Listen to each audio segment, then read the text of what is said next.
Assalamualaikum warahmatullahi wabarakatuh dan salam sejahtera. Berikut adalah tugasan 1 untuk subjek BKMB 1021 Pembangunan Masyarakat 2. Tugasan untuk kali ini adalah modul program komunikasi dan pengucapan umum dalam pembangunan masyarakat.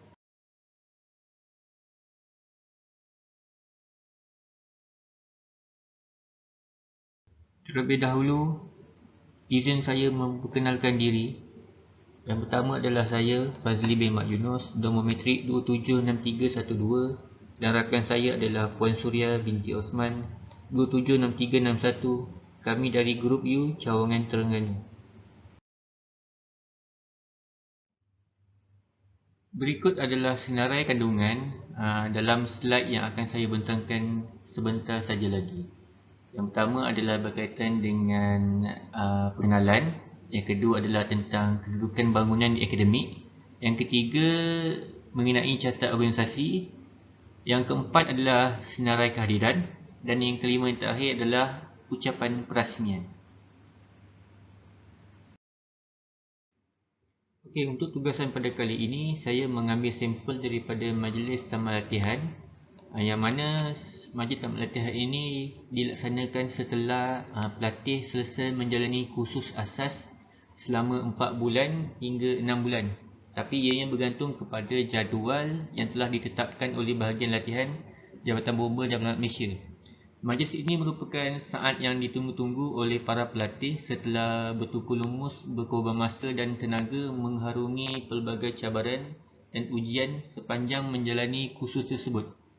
Okay, selain itu, penganjuran majlis ini adalah untuk penganugerahan jabatan kepada pelatih setelah berjaya membuktikan daya kesungguhan dan komitmen tinggi yang ditunjukkan oleh pelatih setiap kali menjalani kursus wajib di akademik. Okey, kecekalan sebegini diharap akan dipegang teguh dan terus diamalkan tak kala menjalankan tugas dan tanggungjawab mereka sebagai seorang penyelamat Jabatan Bomba nanti. Di samping itu, mempunyai tekad yang padu untuk meningkatkan kecekapan dan kecemerlangan diri dan organisasi. Okey, sebelum majlis ini diadakan, pihak pengurusan akademi akan menghantar surat pemakluman kepada pihak pengurusan tertinggi jabatan yang mana terdiri daripada Yang Setia Pengarah-pengarah Bahagian, Pengarah-pengarah Setia Negeri, Esko Kerajaan Tempatan dan keluarga pelatih untuk dijemput untuk menghadiri majlis ini. Okey, tetamu kehormat bergantung kepada kelulusan majlis ataupun mesyuarat pengurusan yang dihadiri oleh Yang Amat Setia Ketua Pengarah. Sama ada daripada Menteri, Timbalan Menteri ataupun Ketua Setiausaha Kementerian Perumahan dan Kerajaan Tempatan. Okey, pelaksanaan majlis ini bergantung kepada garis panduan yang telah ditetapkan oleh bahagian korporat Jabatan Bomba dan Malaysia dan jawatankuasa yang digerakkan mengikut surat pelantikan yang dikeluarkan oleh Komandan Akademik Bomba dan Penerangan. Rasmi untuk Majlis Tamat Latihan Khusus Sijil Sains Kebombaan dirasmikan oleh Yang Berhormat Datuk Seri Dr. Haji Ismail bin Haji Abdul Muttalib, iaitu Timbalan Menteri Perumahan dan Kerajaan Tempatan pada 26 Julai 2020, iaitu bersamaan pada hari Ahad, masa jam 8 pagi, bertempat di Padang Kawat Akademik Bomba dan Penerangan Malaysia Wilayah Timur.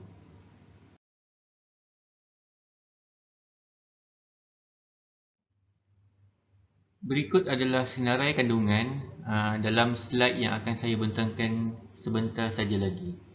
Yang pertama adalah berkaitan dengan pengenalan. Yang kedua adalah tentang kedudukan bangunan di akademik. Yang ketiga mengenai carta organisasi. Yang keempat adalah senarai kehadiran. Dan yang kelima yang terakhir adalah ucapan perasmian.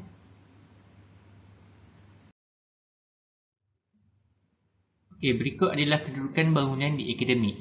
Di bahagian atas adalah pintu masuk utama. Dan seterusnya bangunan pentadbiran di mana menempatkan lobi utama dan dewan makan VIP. Di bawah adalah astaka dan padang kawat. Saiz kelulusan padang kawat hampir 2 padang bola. Okey, sekiranya hujan, majlis akan diteruskan di dalam auditorium yang berada di kiri. Di situ terdapat juga sport center, dataran auditorium dan surau. Dan termasuk Dewan Makan Pelatih. Pada masa kini, Jabatan Kesihatan Negeri Terengganu telah mengambil asrama 2, 3 dan 4 untuk dijadikan pusat kuarantin COVID-19 yang mana menempatkan pesakit PUI dan PUS pada masa kini.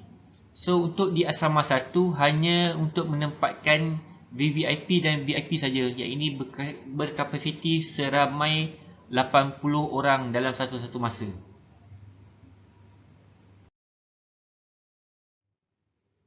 Okey, ini adalah bentuk padang kawat berkeluasan 2 saiz padang bola.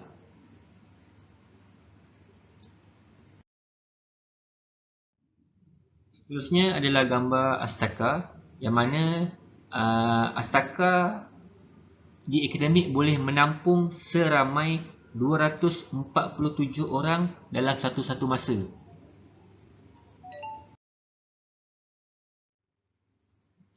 Yang seterusnya adalah Dewan Makan VIP, di mana setelah majlis di padang kawat, so VIP akan makan di dalam dewan ini.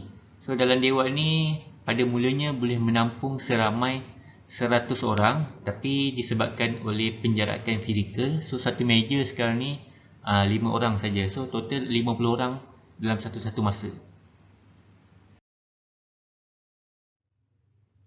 Dan yang terakhir adalah dataran auditorium, di mana dataran ini kami gunakan sebagai tapak pameran kebombaan, di mana di situ kami pamerkan kenderaan Jabatan Bomba dan Penerangan Malaysia beserta dengan helikopter jabatan yang masih digunakan pada ketika ini. Berikut adalah senarai kandungan dalam slide yang akan saya bentangkan sebentar saja lagi. Yang pertama adalah berkaitan dengan pengenalan. Yang kedua adalah tentang kedudukan bangunan di akademik. Yang ketiga mengenai carta organisasi. Yang keempat adalah senarai kehadiran. Dan yang kelima yang terakhir adalah ucapan perasmian. Berikut adalah carta organisasi Majlis Taman Latihan yang diketuai oleh komandan, pegawai medan dan jantankuasa yang dilantik seperti jantankuasa LO dan Usher, jantankuasa jemputan sambutan dan protokol, jantankuasa kewangan dan perolehan hadiah, sijil dan cenderamata, jantankuasa demonstrasi kebombaan, jantankuasa buku program dan dokumentasi, jantankuasa keselamatan dan lalu lintas, jantankuasa persiapan tempat dan logistik, jantankuasa pembarisan dan pentas, jantankuasa pameran, jantankuasa perubatan, jantankuasa brass band, jantankuasa penginapan, jantankuasa makanan dan sajian, jantankuasa pengangkutan, dan yang terakhir adalah jantankuasa publicity dan siar raya.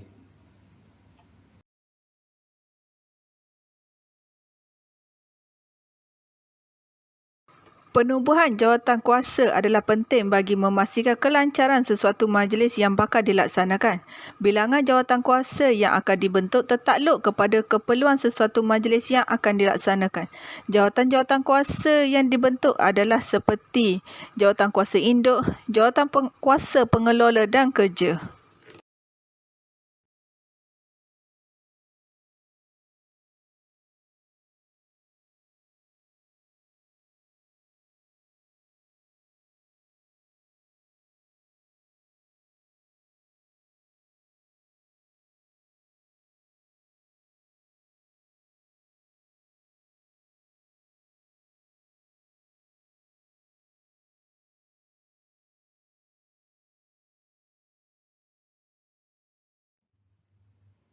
Berikut adalah senarai kandungan dalam slide yang akan saya bentangkan sebentar saja lagi.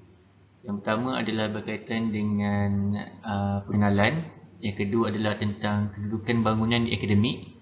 Yang ketiga mengenai carta organisasi. Yang keempat adalah senarai kehadiran. dan yang kelima yang terakhir adalah ucapan perasmian.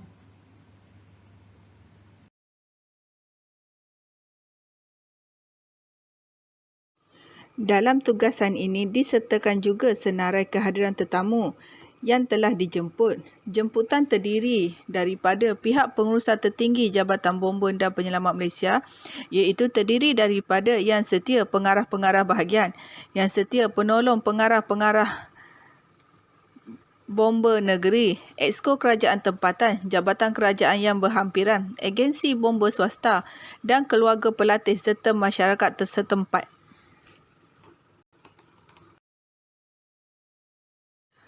Bersama tugasan ini juga, kami berikan contoh atur-cara majlis. Atur-cara majlis adalah urutan acara dalam sesuatu majlis dari mula hingga akhir. Pada kebiasaannya, jika majlis diadakan pada 11 malam, hendaklah dimulakan selepas jam 8 malam dan ditamatkan selewat-lewatnya jam 11 malam.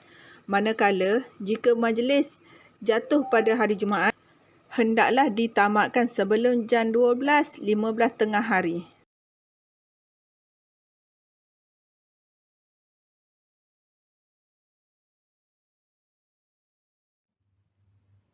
Berikut adalah senarai kandungan dalam slide yang akan saya bentangkan sebentar saja lagi. Yang pertama adalah berkaitan dengan pengenalan. Yang kedua adalah tentang kedudukan bangunan di akademik. Yang ketiga mengenai carta organisasi. Yang keempat adalah senarai kehadiran. Dan yang kelima yang terakhir adalah ucapan perasmian. Teks ucapan. Ucapan ialah salah satu bentuk komunikasi sehala, iaitu hadirin hanya mendengar perkara yang disampaikan oleh orang yang berucap. Ucapan biasanya terdapat dalam majlis-majlis perasmian, perhimpunan, perkahwinan, perpisahan dan sebagainya. Oleh itu, kandungan ucapan adalah berbeza bergantung kepada jenis majlis. Ucapan menggambarkan seseorang yang bercakap tentang sesuatu perkara di khalayak ramai. Ucapan juga merupakan idea-idea secara lisan di hadapan hadirin.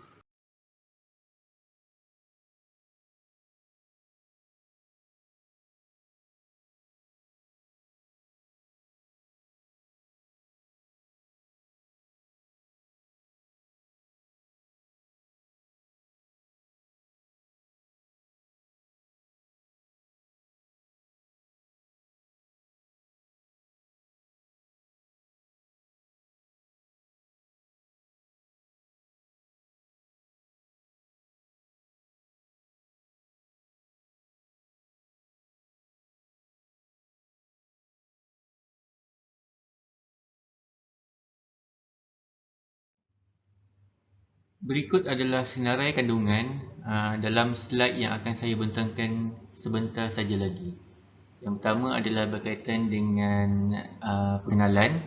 Yang kedua adalah tentang kedudukan bangunan di akademik. Yang ketiga mengenai carta organisasi. Yang keempat adalah senarai kehadiran. Dan yang kelima yang terakhir adalah ucapan perasmian.